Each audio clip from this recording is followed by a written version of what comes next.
In January 2015, a group of film students from New Zealand were filming outside their school at Auckland's Parnell railway station.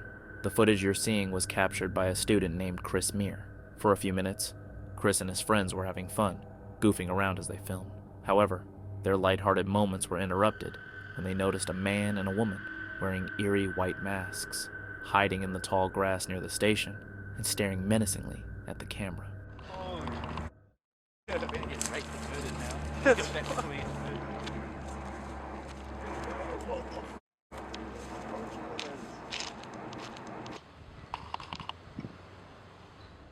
At first, Chris and his friends thought the masked individuals were likely pranksters from their school trying to scare them, which is why they could be heard laughing nervously in the footage. However, they later admitted that the laughter was out of fear, and they were actually quite frightened by the encounter. Upon closer inspection of the footage, it became apparent that one of the individuals appeared to be holding a pistol.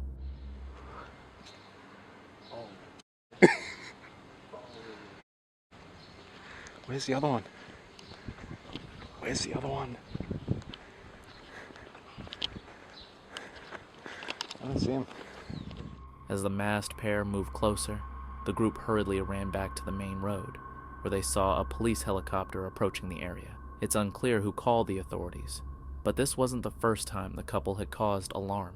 Earlier that week, they had harassed a woman at Auckland's Domain Park, but managed to flee before the police could apprehend them. When the police arrived at the train station, Chris and his friends gave their account of the incident. The Auckland Police Department later posted a warning on Facebook, urging the suspects to come forward and advising the public to stay away from the couple. They also cautioned that if someone was seen carrying what looked like a weapon, it could be real or fake, and the police would treat it as though it were genuine. Eventually, the suspects did contact the police. However, the authorities released very little information about their identities, the authenticity of the weapons, or their intentions. While some online speculated that the whole thing was a staged prank, a spokesperson from the school clarified that the masked individuals were not affiliated with the institution. According to Vice, a police spokesperson later confirmed the weapons were fake, though no official confirmation was provided. To this day, the true motives behind the terrifying incident remain unclear, and little is known about the couple's identity. Regardless, Chris and his friends were fortunate to escape unharmed before the situation could escalate further. At the base of Mount Fuji in Japan lies a forest known locally as the Sea of Trees. Remarkably, this forest grew atop a 30 square kilometer expanse of hardened lava left behind by Mount Fuji's last major eruption. However, the area is infamous for a darker reason. It has become a place where many people go to take their own lives. Near the forest entrance, a sign written in Japanese urges visitors to reconsider, reading, "Think quietly once more about your parents, siblings, and children. Please don't suffer alone. Reach out first." Despite such warnings, the forest has gained a grim reputation, with reports of bodies being discovered by those venturing deep into its dense terrain. In July 2017, an urban explorer and YouTuber known as Burbex entered the Sea of Trees to document his experience. The video began innocently enough, but within minutes, he stumbled upon an abandoned bicycle. I'm only a few meters away from the road right now, but I've already found an abandoned bike. It's actually a pretty nice bike. Let's take a look at it.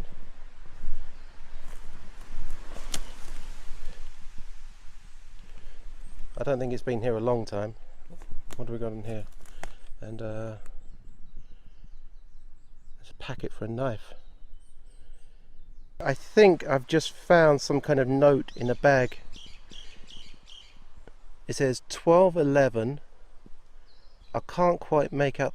I think this is somebody's name just here, and I'm not sure what this means. Nearby, he discovered an empty packaging for a kitchen knife, and not long after, a note scrawled on a plastic bag. The note contained references such as 1211 verified and Fuji Yosha police station, suggesting it was evidence tied to someone who had left their belongings behind with tragic intent. Local police had reportedly verified the incident. The haunting nature of such findings highlights the many lives lost in this forest over the years. More chilling is the thought that anyone exploring its trails might come across evidence of someone's final moments. In response, the Japanese government has taken measures to deter suicides, such as installing security cameras at the entrance and training volunteers to engage with visitors who appear distressed. Unfortunately, these efforts have not entirely stemmed the tide, and the forest remains a somber sight. The sensationalized portrayal of the sea of trees in the media has further complicated matters, inadvertently drawing more attention to its dark reputation. Despite the efforts to offer support and raise awareness, the forest continues to serve as a reminder of the importance of mental health and the need for accessible help for those in crisis. In early 2023, a man named David Meredith was on his usual evening walk through his neighborhood in Red Deer, Canada, when he spotted a bull moose grazing near a tree. Curious to get a closer look, he hid behind a tree to observe the animal. However, the moose suddenly turned and charged at him. To grasp how perilous this situation was, consider that an adult male moose can run at speeds of over 35 miles per hour, nearly double the top speed of the average human. While moose are typically not aggressive, they can become extremely dangerous if they feel threatened, which seemed to be the case here. Fearing for his life, David quickly climbed up the nearest tree to escape the moose's powerful antlers. He just ran me up a tree.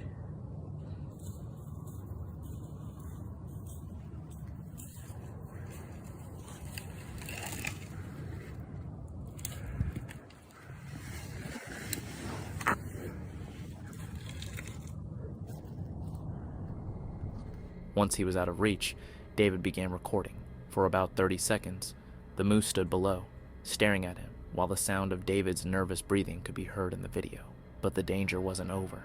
The moose started pacing back and forth with its head lowered, a clear sign of stress and aggression, indicating it would likely attack if David came down or fell.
According to an interview with a news station a few days later, David revealed he had to stay perched in the tree for over 10 minutes as the moose lingered below.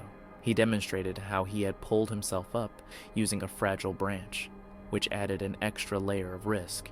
Had the branch broken, he would have been left defenseless against the angry moose. Fortunately, the moose eventually lost interest and ran off. David wisely waited another 30 minutes before descending to ensure the area was safe. Thanks to his quick thinking and patience, he escaped the encounter unharmed. In February 2018, a man named Greg Harris shared a GoPro video of himself riding his ATV along an unnamed trail. The footage initially seemed typical of such an adventure, but the ride took a shocking turn within seconds.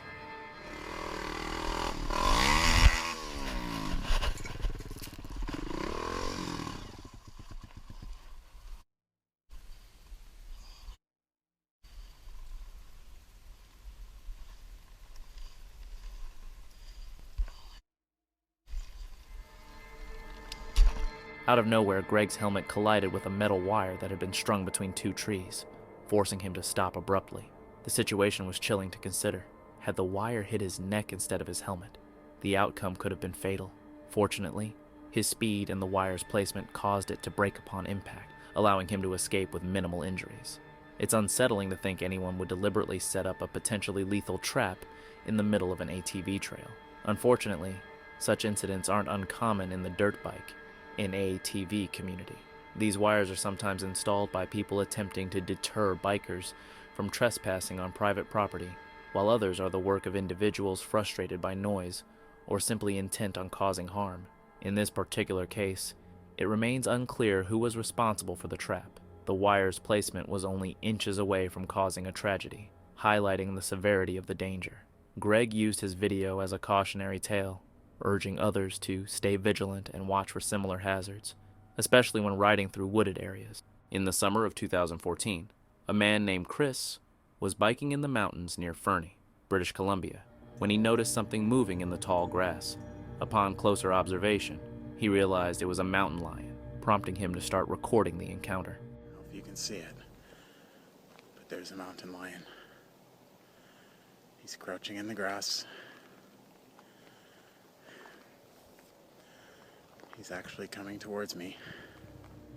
Initially, the animal was difficult to spot, but as Chris approached the trail, the mountain lion emerged from the grass, moving closer.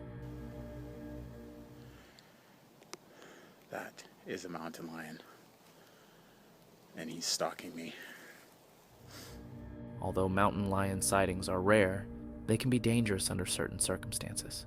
Seeing one stalking you, creeping through the tall grass while keeping a fixed gaze, is a clear sign of potential danger. About 2 minutes into the footage, the mountain lion picked up its pace, and Chris made a critical mistake. He turned his back and began to run, an action that can provoke predators. Over the next few minutes, Chris tried to deter the animal, but it continued to circle him and stalk from the grass.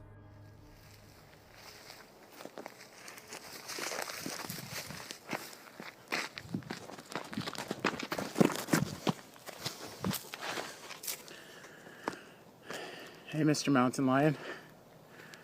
How are you doing? Nice to see you. Nice to see you. I am much bigger than you. As he attempted to move toward the main trail and back to his car, the mountain lion intercepted him again. Stay back. Stay there.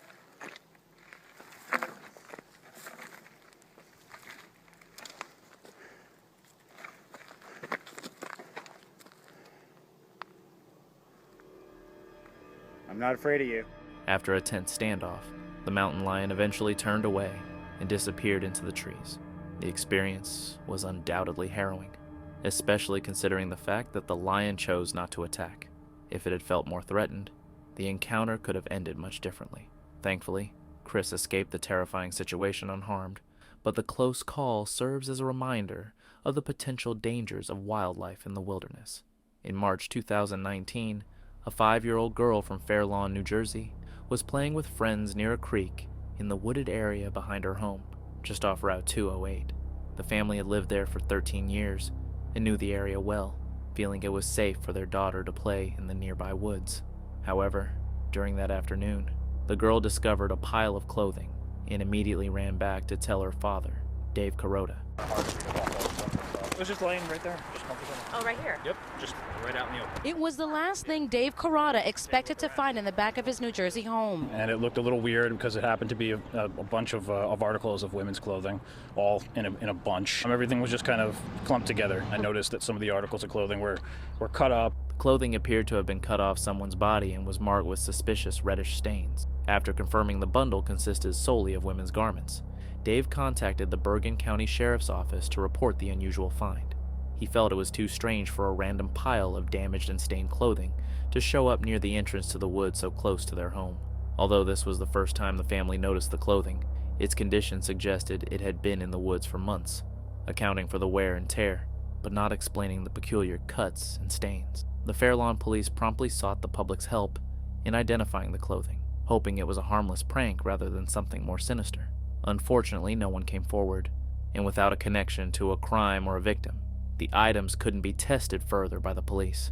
To this day, authorities have been unable to link the clothing to any specific person or event.